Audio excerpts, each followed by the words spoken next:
দই কাতলা করে ফেললাম।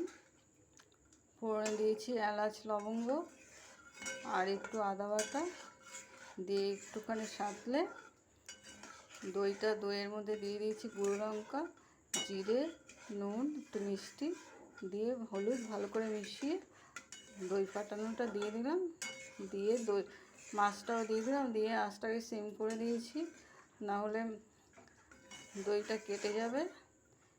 এই হালকা করে দই কাতলাটা এরকম করে ভালো হয় খেতে।